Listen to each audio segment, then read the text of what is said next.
70 wooden chairs ang ipinamahagi ng provincial government ng Maguindanao del Norte sa isang madrasa sa Tumaginting, Northern Kabuntalan. Ang Partners in Peace and Progress story mula kay Jen Garcia.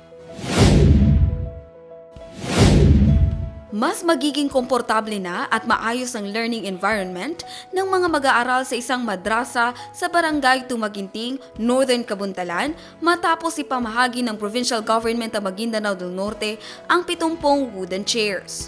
Ito ang gobyernong diretsyong serbisyo sa ilalim ng DTOM o ang Development, Transformation and Opportunity for Maguindanao del Norte. Ang inisyatibang ito ay direktang sumusuporta sa mga estudyante habang patuloy nilang hinahasa ang kanilang kaalaman at kahusayan sa Islamic education.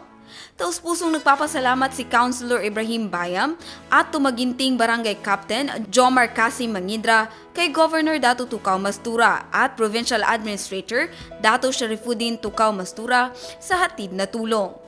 Ayon sa mga lokal na opisyal, malaking tulong ang mga upuan upang masigurong may maayos, ligtas at conducive learning space ang mga mag-aaral ng madrasa, lalo na sa mga malalayong lugar ng lalawigan.